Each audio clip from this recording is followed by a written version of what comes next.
Bonjour à toutes et à tous et bienvenue dans un nouvel épisode du Popcorn Review, retour de la comédie française. Aujourd'hui pour cet épisode 8 de la saison 2 déjà. Et oui, vous êtes de plus en plus nombreux à nous regarder, ça nous fait très plaisir. On va se plonger avec La Bonne Étoile dans la France des années 40 et vous allez voir tout de suite notre ressenti sur cette comédie dramatique, tout de suite avec Adam Boissino. Alors Adam, du coup on va débriefer un peu, puisqu'on vient d'aller voir La Bonne Étoile, une comédie dramatique donc qui est sortie ce mercredi en salle. Pareil, je vais avoir différentes questions, on fait un peu comme d'habitude. Je vais vraiment t'interroger sur différents aspects, puis tu vas me dire un peu, bon, forcément ce qui t'a marqué, ce qui t'a un peu moins marqué. Déjà, il y a quelque chose qui est à relever, je trouve, dans ce long métrage, tu vas me dire si tu es d'accord avec moi. Il y a une capacité, j'ai trouvé, à doser entre la comédie et le drame. Ouais, là-dessus je suis d'accord, c'est vrai. Alors forcément une comédie dramatique c'est mieux si le mélange est plutôt équilibré parce que forcément on peut facilement tomber trop dans l'un ou trop dans l'autre. Ouais. Et auquel cas ça gâche un peu le film à mon sens. Là il y avait quand même des scènes qui étaient plutôt marrantes, on l'a vu dans la salle notamment, où ça riait plutôt bien. Et puis malgré tout, il y avait quand même d'autres scènes où pour le coup c'est l'émotion qui était vraiment mise à l'honneur et là-dessus c'est plutôt réussi, j'ai trouvé. Oui. C'est un des points forts. Même pour insister, moi je pourrais dire que on peut quand même dire, et c'est ce que je mets dans ma question, c'est qu'on peut quand même dire que c'est poignant. C'est-à-dire que en fait quand on voit il y a différentes scènes qui sont quand même très touchantes, mais le rire est tout à fait possible. Sur plein de moments, j'ai trouvé que finalement on pouvait tout à fait aussi en rigoler. Il y a eu certains moments où aussi dans la salle, il y a eu quelques rires plus isolés, par exemple. Ça témoigne vraiment de ce type de film-là aussi, où clairement, on peut faire comme ça. On peut rigoler juste par petits instants. Après, je voulais aussi avoir ton avis sur la sensibilisation du public. Parce que quand on sait qu'il y a ce type de film-là, en plus il y a un sujet historique et une volonté aussi peut-être de montrer certaines facettes de ce qui s'est passé aussi durant la Seconde Guerre mondiale, pour un jeune public, c'est quand même super intéressant. Alors pour un public relativement jeune, d'autant plus qu'aujourd'hui forcément je pense que c'est de plus en plus dur pour les jeunes de se représenter l'horreur qu'a été cette guerre. Je pense que c'est intéressant d'avoir encore des œuvres aujourd'hui qui mettent à l'honneur ce genre d'événement avec ce contraste comédie dramatique, parce que ça reste du coup un film relativement abordable pour les plus jeunes. C'est pas non plus horrible à voir comme certains films plus documentaires peuvent le faire.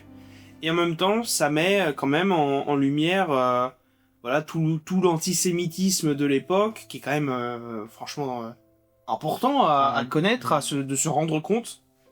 Donc franchement là-dessus, c'est je pense son plus gros succès du film, c'est de réussir à aborder comédie dramatique de manière à pouvoir sensibiliser un peu les plus jeunes pour qu'ils puissent se rendre compte sans forcément être traumatisés. Oui, parce qu'en plus on se dit que concrètement pour des jeunes, par exemple, je sais pas, moi je pourrais imaginer à partir des premiers moments où ils ont pu entendre parler de ce conflit, par exemple sur la Seconde Guerre mondiale, de la Première aussi. Bon, j'imagine qu'on est sur la fin de la primaire, si je dis pas de bêtises, sur vraiment en termes de détails sur ce qu'a été la Seconde Guerre mondiale dans les grandes lignes. Et je trouve que ce film-là, il a sans même, comment dire, ce qui est assez particulier, c'est que c'est pas la volonté première, en fait. C'est pas la volonté première de faire une explication de ce qui s'est passé durant la Seconde Guerre mondiale.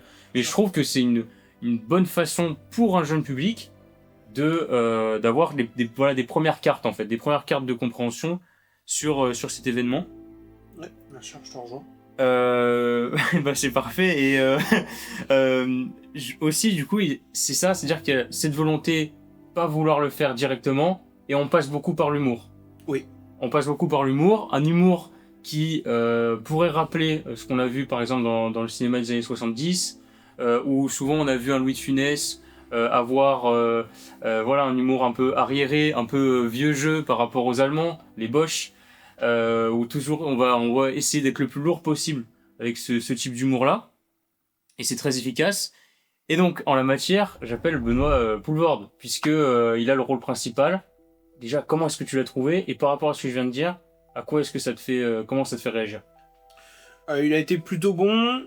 Après, ne pas non plus lui jeter trop de fleurs, parce que certes, il est bon. Franchement, Ouais. moi j'ai bien aimé. Ouais. Mais ça reste un rôle, encore une fois, un humour un peu potache, assez pas beauf, mais parfois un peu arriéré, comme t'as dit. Mhm. Ça, c'est sa came, donc là-dessus, il est bon. Mais effectivement, et plus largement dans le film, je pense qu'il y a une légère inspiration, par exemple, de la Grande Vadrouille, Ouais. aborder le conflit tout bonnement horrible Oui. qui a été la Deuxième Guerre mondiale, et en fait une comédie où il y a énormément de comiques de situation sur juste le personnage qui est parfois vraiment en décalage par rapport à ce qui se passe, avec la situation notamment des Juifs. Vraiment, on voit, il a aucune idée de ce qui se passe. Et franchement, c'est marrant, et je trouve que ça marche bien. Ok. Donc, ouais, c'est satisfaisant. Ok. Et est-ce que, par exemple, tu penses que Benoît Poulvorde, il a pu, pour ce rôle-là, parce que toi, tu dis que justement, il est un peu fait pour lui, ce rôle, qu'il a pas eu de temps à sortir de ce qu'il sait faire. C'est ça un peu que tu dis? Bah, je dis pas que ça a non plus été évident, je vais Ouais. pas me prétendre savoir mieux que lui, mais je trouve que c'est quelque chose, un type d'humour, un type de personnage qui maîtrise, en tout cas. Ouais, parce que moi, par exemple, tu vois, j'ai trouvé que, au final, quand il interprète ce rôle ce genre de personnage, c'est quand même un acteur qu'on voit beaucoup. Et je me dis, le voir dans ce film-là a quand même, pour moi, beaucoup plus de sens que dans d'autres films. Je peux faire, par exemple, référence, si tu te souviens, il faisait un policier dans Un ours dans le Jura. Voilà, je place ça comme ça. Pour en plus ceux qui ont vu dans la saison 1, on a parlé d'un ours dans le Jura. Ce type de rôle-là, où il est plus dans le rôle principal, je trouve que ça a quand même plus de sens. Au final, on retient un peu plus sa présence. C'est vrai, c'est vrai. Non, encore une fois, il sait ce qu'il fait là-dessus. Ouais. Et alors, je vais avoir peut-être une dernière question sur l'aspect vraiment comédie et plutôt sur la longueur. C'est vrai que moi, souvent, quand je vois qu'il y a une comédie qui va durer plus d'1 h 30, surtout si c'est une comédie française, je vais me dire, ah, et comment est-ce que ça va se passer? J'ai pas souvent vraiment envie d'aller voir. Est-ce que déjà tu comprends un peu le type de spectateur que je suis? Et pour rappel, c'est une comédie du coup qui dure 1 h 40. Oui, et voilà, 1h40, donc premièrement, oui, je peux entendre, effectivement, c'est... alors, d'autant plus où on tend vers des films de plus en plus longs. Ouais. C'est vrai que la comédie, qui est forcément le format simple par excellence, on se dit, bon, que lui aussi se rallonge, c'est peut-être un peu extrême. Dans cette situation, moi j'ai trouvé que c'était bien. Alors, Okay. Je sais que c'est pas forcément le cas de tout le monde. Toi, je crois qu'il y avait des moments où tu t'es dit un peu plus que ça devenait long. Oui, bah c'est-à-dire que surtout, ouais, j'ai trouvé qu'à partir des 2 tiers du film, c'est vrai qu'il y a certaines séquences où je pense qu'on aurait pu couper. Après, on a parlé par exemple de l'aspect sensibilisation.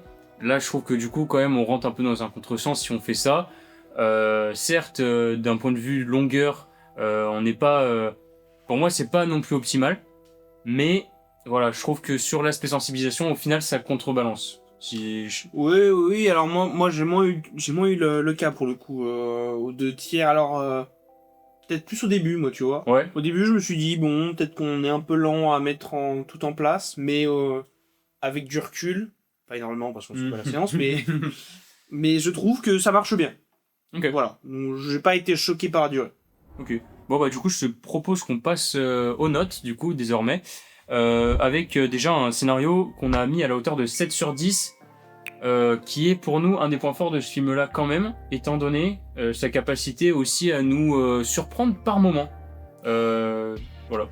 Le scénario en lui-même est tout du moins surprenant, parce que sans aller dans le spoil, ça reste quand même un français chrétien catholique. Ouais. Qui, du point de vue du régime nazi, n'a rien à se reprocher, qui prétend être juif pour être nourri, logé, blanchi, Oui.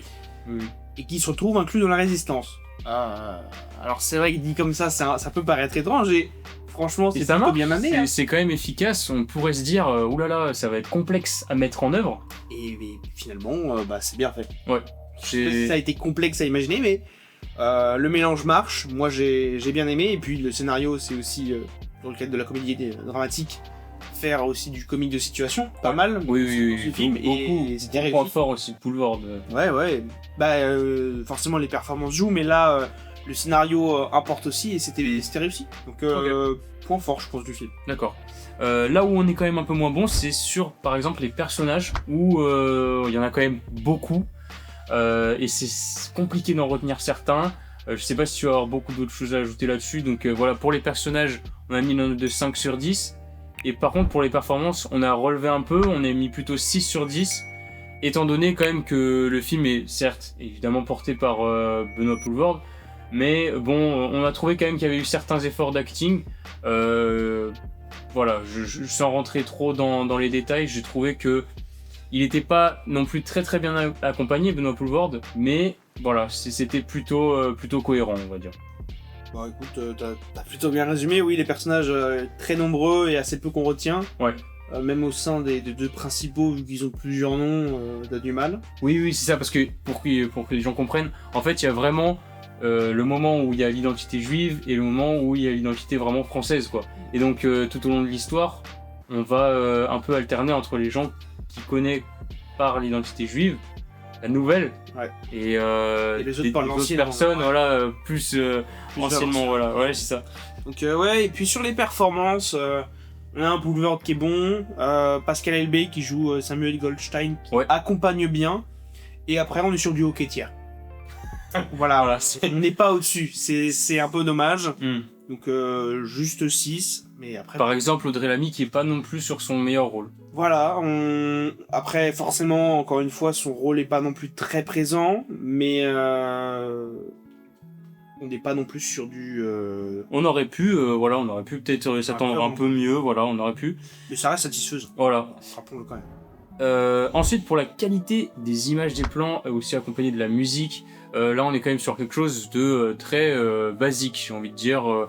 On sort pas non plus évidemment des sentiers battus. J'ai trouvé que voilà, c'est une catégorie souvent qui peut embellir. Là, c'est pas vraiment le cas. C'est pas vraiment ce qu'on retient. Les plans, les images, c'est très simple dans la simplicité. Oui. Voilà, 5, c'est la moyenne, c'est moyen. Non pas que ce soit mauvais, bien au contraire, les plans sont là, voilà. C'est dur à décrire, mais il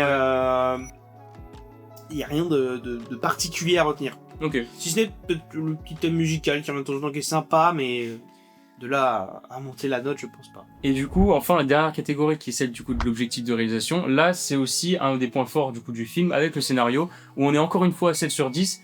Pourquoi ? C'est surtout en raison des sujets qu'on a déjà évoqués plus tôt dans les questions, c'est-à-dire alors la sensibilisation, premier point, et puis cette capacité à jouer le double tableau entre la comédie et le dramatique, c'est quand même dans l'ensemble très bien fait. Voilà, c'est pas forcément quelque chose. Et donc, on a fait le tour. C'est quand même une évaluation qui amène ce film à 3 sur 5. De justesse, mais voilà, 3,0 donc sur 5. Tout pile. Qui est donc, on peut le dire, quand même un film qui peut être une bonne sortie ciné, surtout familiale. Voilà. Moi, je dirais que c'est quand même une sortie.